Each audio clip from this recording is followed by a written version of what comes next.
Auburn has fired Hugh Freeze. So who's next for the Auburn Tigers?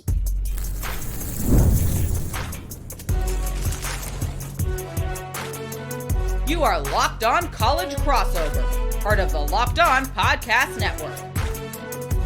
Your team every day. Another crossover edition. I am Brian Smith, your host and Locked On the Portal. And my buddy Zach Blackerby will be joining us here in just a minute, host of Locked On Auburn. Crazy day as the Auburn Tigers have gotten rid of Hugh Freeze. We'll get into all of that, including the recruiting situation, who's going to stay on the roster, who are key candidates as the head coach. And to make all that happen, it's going to be Zach Blackerby joining me here. And we are brought to you by Gametime. Download the Gametime Matt Creighton account and use code LOCKEDONCollege for $20 off your first ticket purchase. It is a great app. All right, let's get Mr. Blackerby in here. And Zach, there he is. Hey. Zach, thank you for joining me. My number one question for you is, do you feel relieved, happy, sad, or someplace in between? No, I mean, this is the right move for Auburn. This is the right move for Auburn. They were stuck. They had a plan that they stayed on for the last several years, and it's a plan that you and I agreed with. Start from the ground up, get a talented roster at pretty much every position.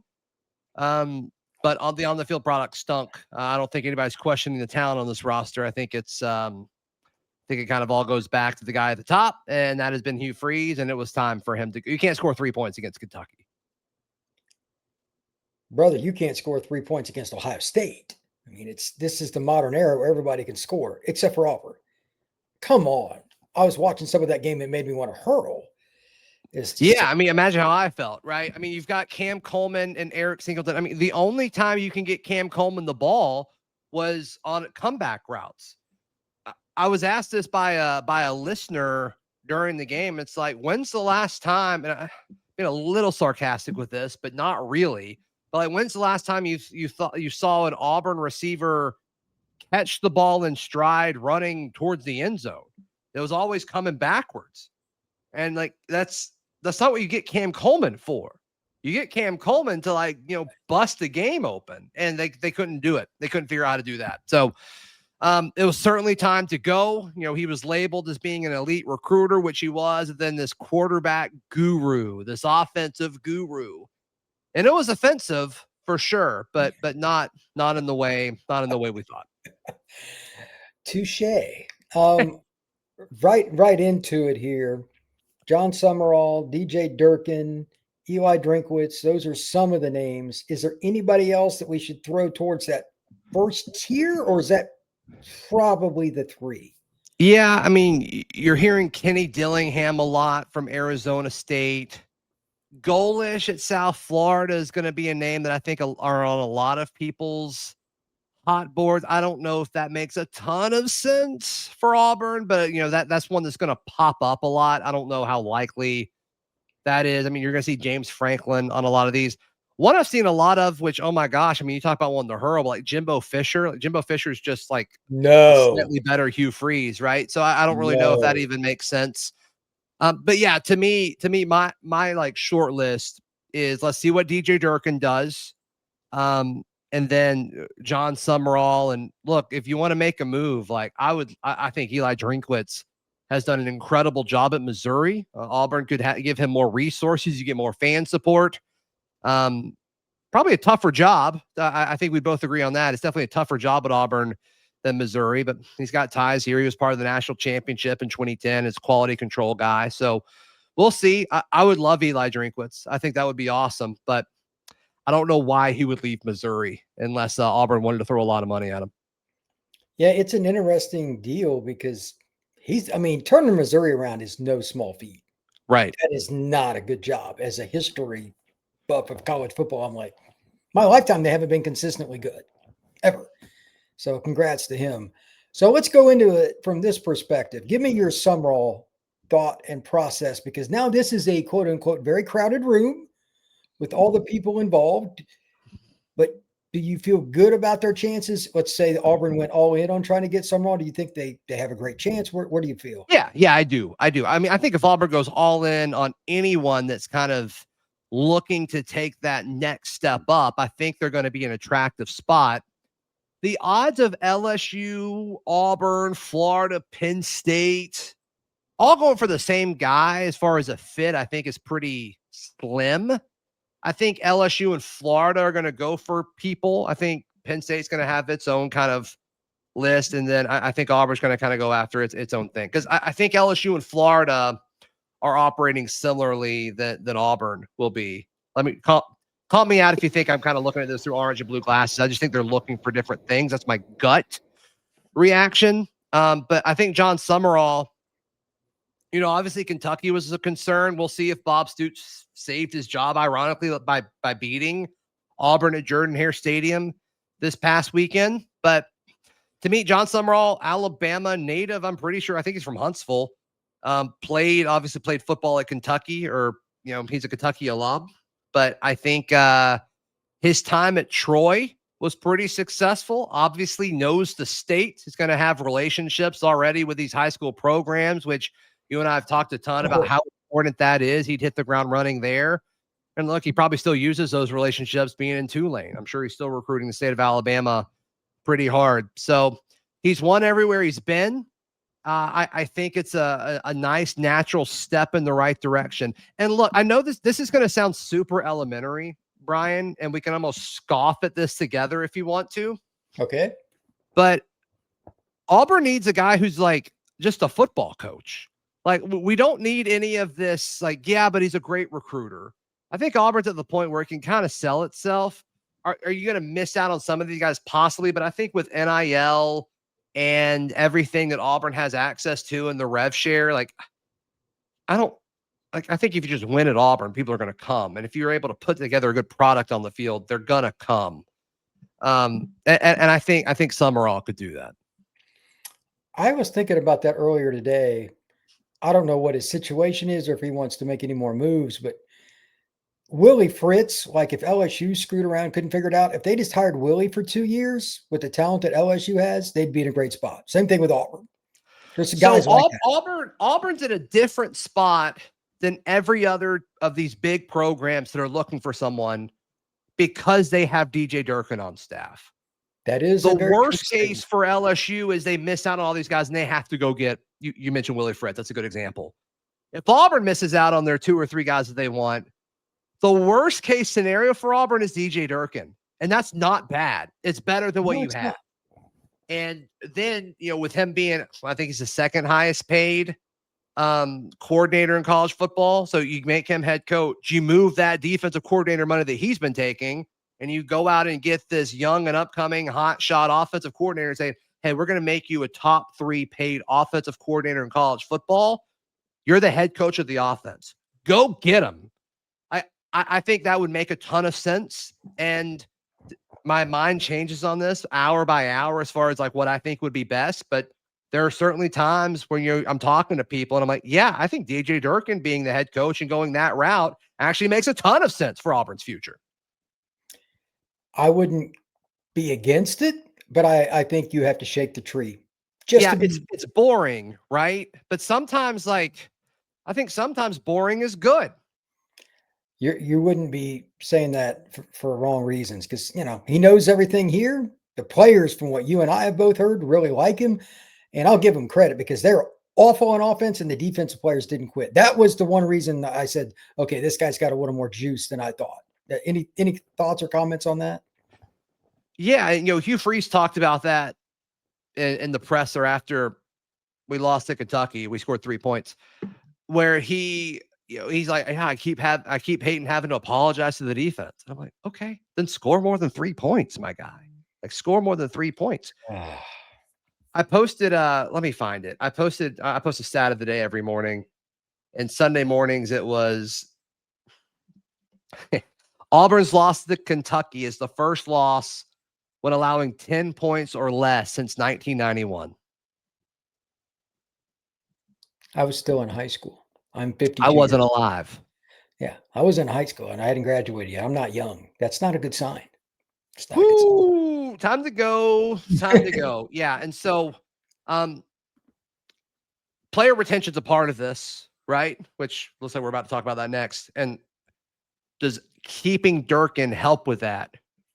The answer to that is yes. Let's talk about that next right here on this crossover. Locked on Auburn and Locked on the Portal.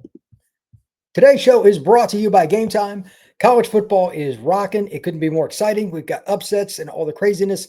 And when you go to the tailgates, the rivalries, and all the energy that you get in the stands, there's not quite like going to a college football game. But getting actual tickets, that can be a hassle. Endless queues, hidden fees, prices jumping out at you at the checkout. That's why I use Gametime, and I actually just bought tickets on Gametime. My dad and I are going to go to a basketball game. Took me 5 minutes to get in and out to buy tickets to go see IU play a game in Indianapolis. Literally, and that includes me putting in my information for my credit card. Use the Gametime app because it is convenient. So take the guesswork out of buying college football tickets with Gametime. Download the app, create an account, and use Locked On College for $20 off. Again, that is promo code Locked On College for $20 off. Swipe, tap, ticket, go. Download the Gametime app today. Thank you once again for making Locked On Auburn and Locked On the Portal a part of your day, every day on the Locked On Podcast Network. And a big shout out to Zach Blackerby for not going into the crazy farm over the last year and a half or so with all the things that happened with Auburn. He is still alive, but he's more joyous. Yes. Hope has returned. You have been freed. So speaking of, with the transfer portal era, they are free to come and go. And I have no idea. And even Durkin, if he was hired today, wouldn't know exactly how that would go. But what is your overall feel? Because I'm sure everybody wants specific names. That's not how this works. I can tell you that's not how this works. Yeah, there should be general trends, though, for sure. Yeah, look, I mean, I've heard from a few offensive players, and I've talked to people who've spoken to, some of the key offensive players, the day that Hugh Freeze was let go. And the general theme from offensive skill players is they want to play with Deuce. They believe in Deuce Knight. They want to play with Deuce Knight. Sure. Which makes sense. So then the answer is, can you hold on to Deuce Knight? Like, I think that's the question. And I have there were times in the offseason where I said I had a hard time seeing Jackson Arnold and Deuce Knight both being on the roster next year because, I think that answered it. Like, I think I know who you're picking, right? You're picking Deuce. You're not picking Jackson again. And there's been a lot of talk about Ashton Daniels with, all right, he's got to sit out one of these last few games to preserve his red shirt. Could Ashton be the backup to Deuce next year, especially if you just let Deuce play in the Mercer game? That could be exciting. That could give Auburn fans a spark for sure. And maybe if he looks good against Mercer, you start him in the Iron Bowl. I don't know. But you've got to keep Deuce because I think that's a big part of keeping interest of a lot of these offensive players. Now, look, some of these guys, and, I'm not going to talk about specifics publicly, but a lot of these guys on both sides of the football, more so on the offense, though, some of these guys are getting massive amounts of money and their production's not worth it.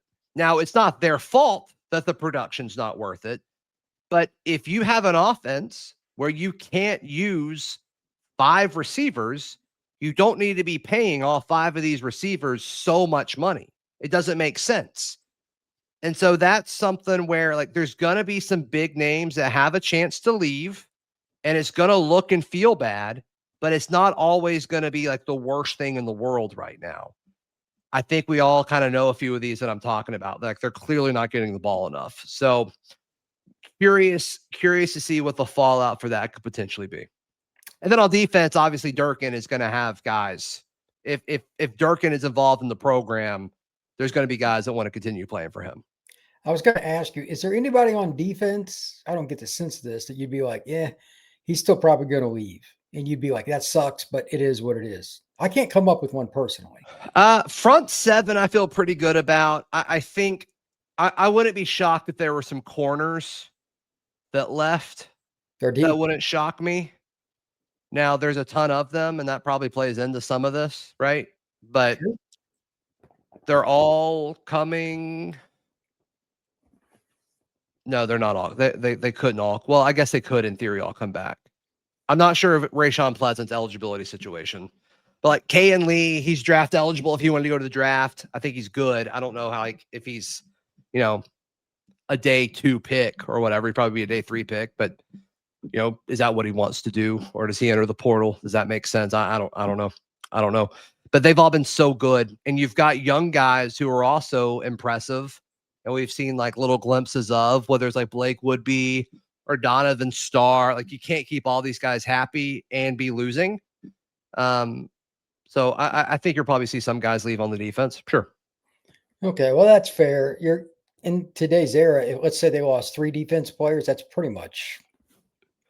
Yeah, and look, like the portal's so fluid anyway. Like if you lose a good receiver, with the exception of a few guys, like you can't replace Cam Coleman, right? But we saw Auburn replace Keandre Lambert-Smith.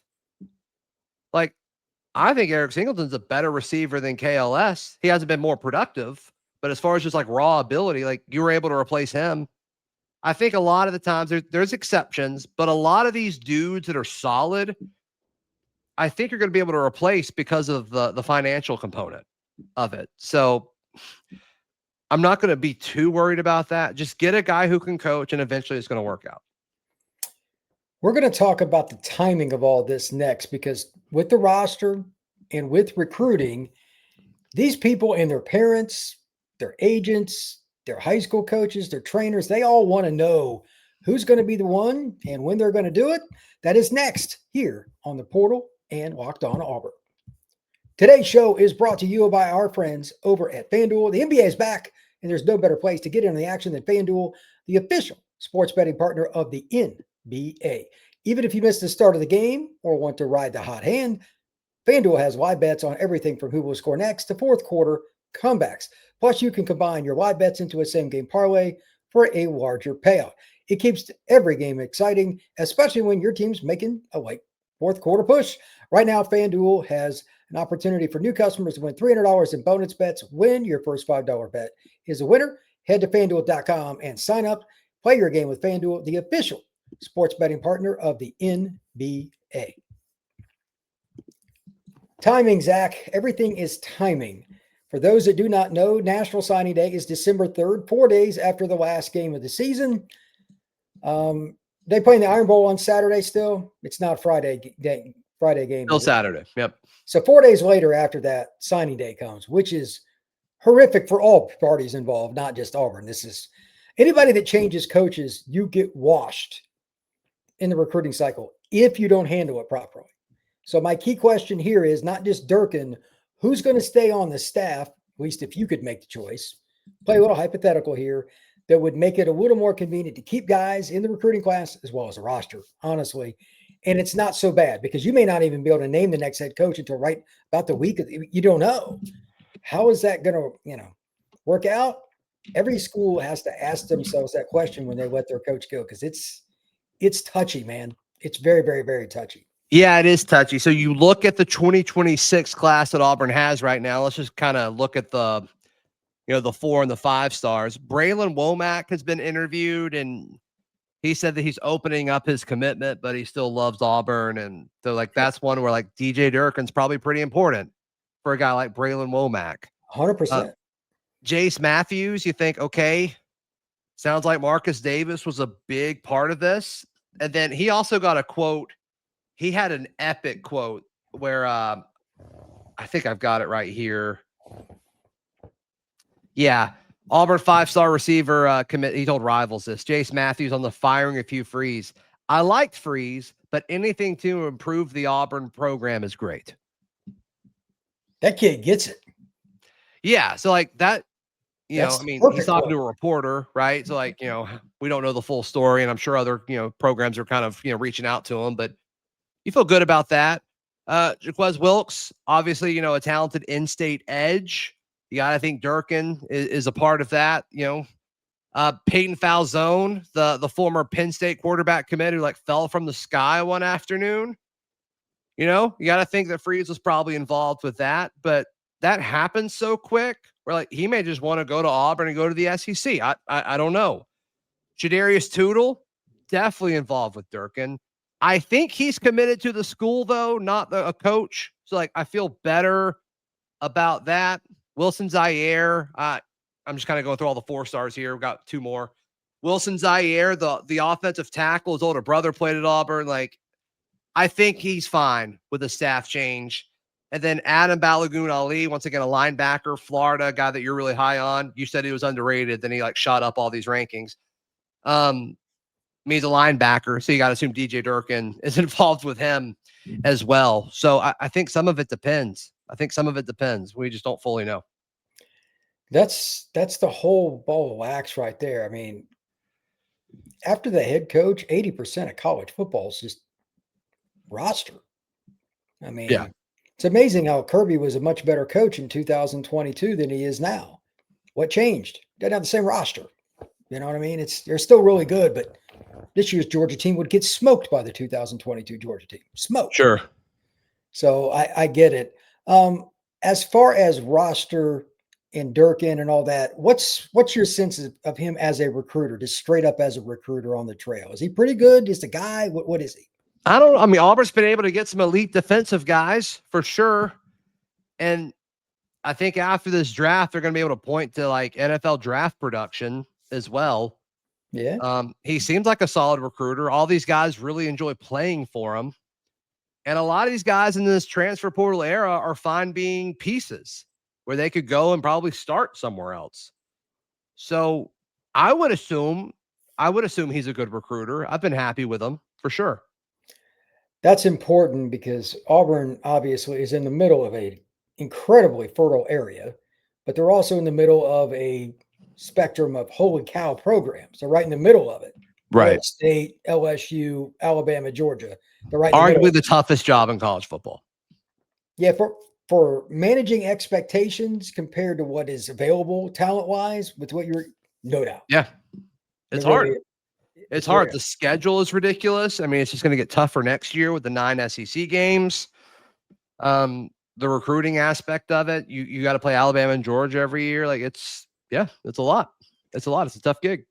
But it seems like from what little I've known of Durkin, just being around him, I don't think I ever interviewed him really at any of the Auburn events, but he seems to like it at Auburn. I think that's important too. I like the community. Obviously, I live here, but yeah.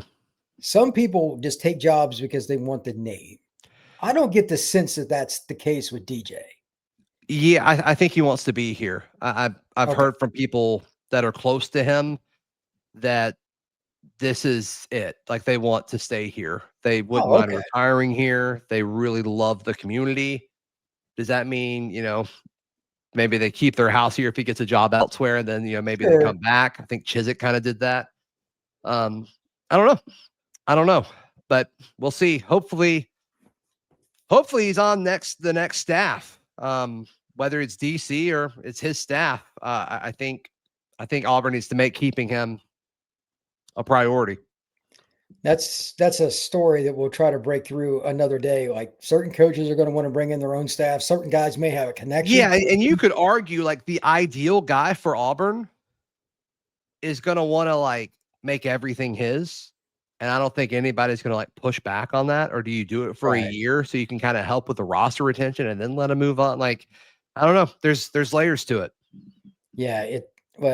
Every coaching change is that way, but the timing thing, just as a reminder to the folks out there, Penn State's open, Florida's open, LSU's open. It just, every day, it seems like there's another job. And I thought that if Oklahoma would have lost to Tennessee this week, but they beat the Vols, that would have been another job that was teeter-tottering that direction, but they won in Knoxville. Yeah, so I think there's a pretty good chance that he's going to stay. That's good for Auburn. That's just one less major program that's going to jump into the mix. But so we'll see. But Zach, tell everybody where they can find your work, my friend. Yes, Locked on Auburn, available wherever you get your podcasts and on YouTube. The same way you're consuming the portal, you can consume Locked on Auburn. That's right. Auburn is probably going to be a center point for a lot of information, coaching-wise, for everybody to kind of look into. So check out Zach at Locked on Auburn. You can find the Portal podcast wherever you get your pods. We will see you again soon.